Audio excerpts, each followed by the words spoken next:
សួស្តីទាំងអស់គ្នាថ្ងៃនេះរៀបចំទៅលេងភ្នំបូកូម្ដងទៀតលោកនេះចង់ឡើងឲ្យទៅដល់បឹងលើភ្នំហើយបើមានពេលក៏ឆ្លៀតទៅលេងពពកវិលដែរអានេះគឺប្រអប់ដែលយើង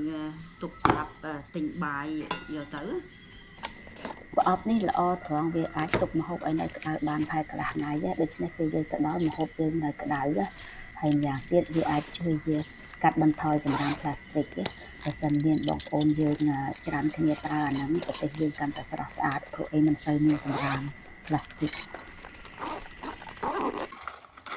ត្រូវរៀបចំគ្រប់មុខព្រោះអីមានគេប្រាប់ថាបឹងលើភ្នំបូកូឆ្ងាយ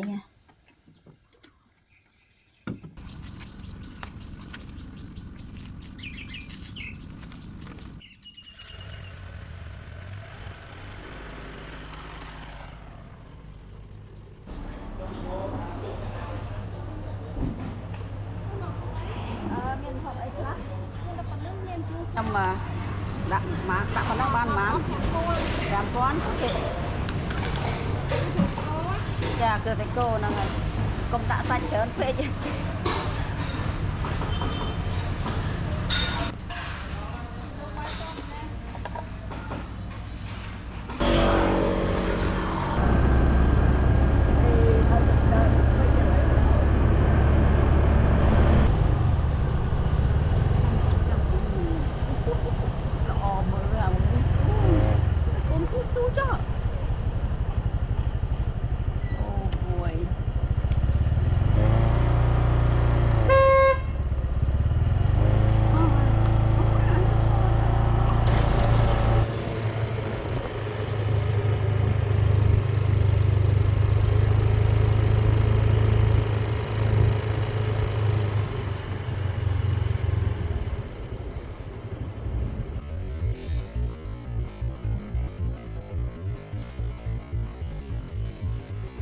តែចាប់ហោះហ្នឹងមួយ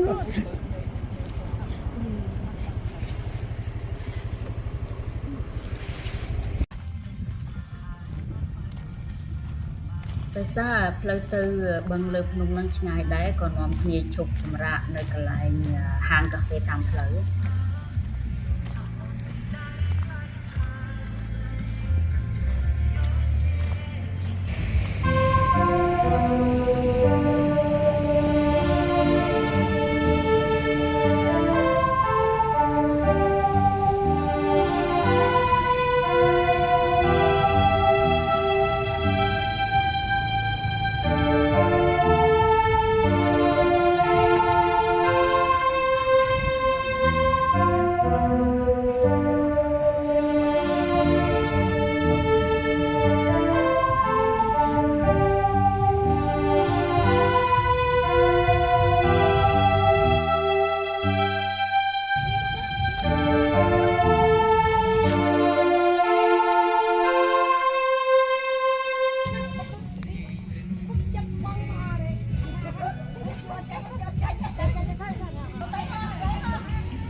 លោកយាយម៉ែថ្ងៃនេះអ៊ូអអ្នកខ្លះក៏មកលេងអ្នកខ្លះក៏មកថ្វាយដង្វាយសែនអីចឹងទៅ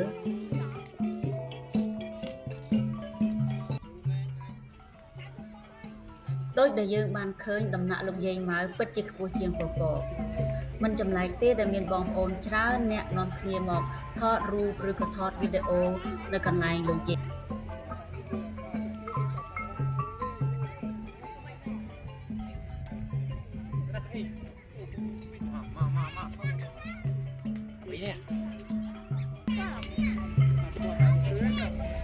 Ôm lên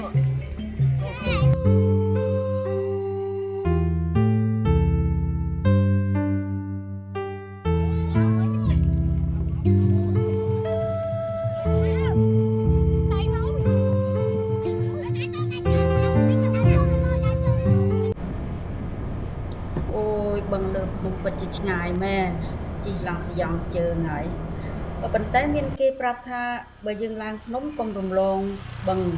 លើភ្នំពួកអីកន្លែងហ្នឹងស្អាត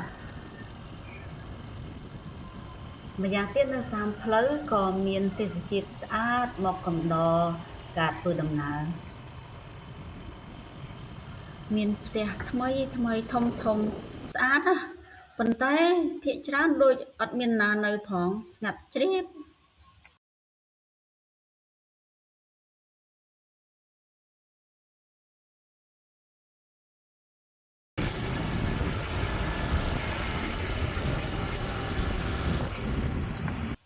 មើលអាពីរជួរនេះស្ងាត់ដូចភូមិរហោឋានចឹង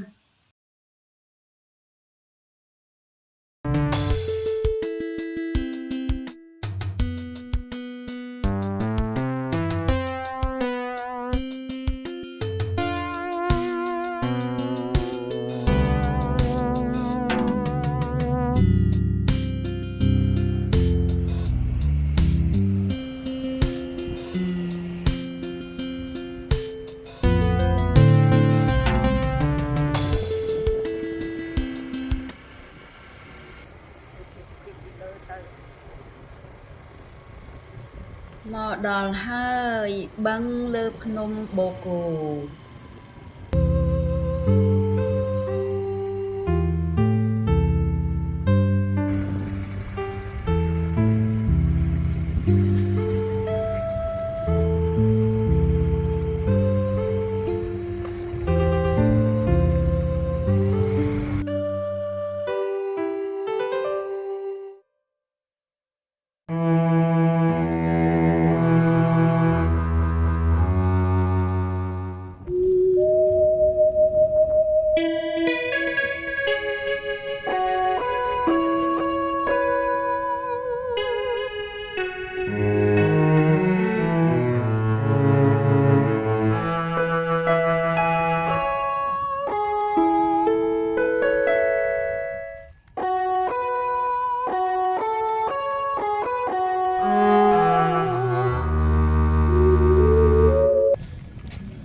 កាហ្វេនេះមានសួនស្រស់ស្អាត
ញ៉ាំបាយរួចទៅមើលបឹងបន្តិចមើលល្បីដោយសារអីទៅ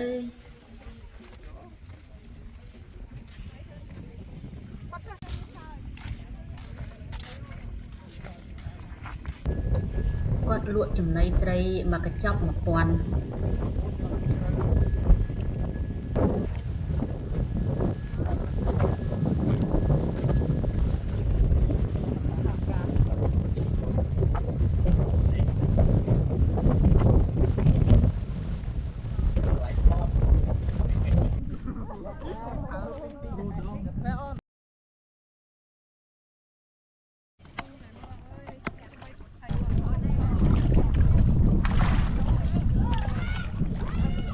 សូមជម្រាបថាបឹងនេះយើងអាចស្ទូចត្រីបានយើងจะប្រាប់ខ្ញុំថាអញ្ចឹងប៉ុន្តែកាលណាយើងស្ទូចបានហើយយើងត្រូវទិញអាត្រីដែលយើងស្ទូចនឹង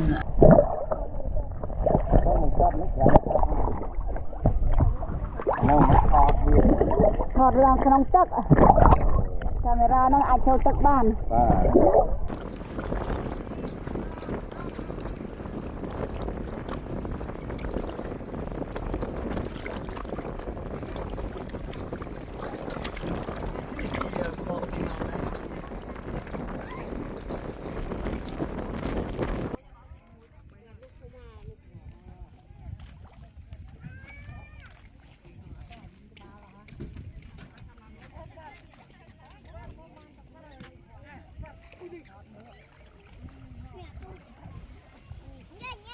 ពួកគាត់សប្បាយនឹងឲ្យចំណីត្រីហើយនឹងថតរូបលេងណា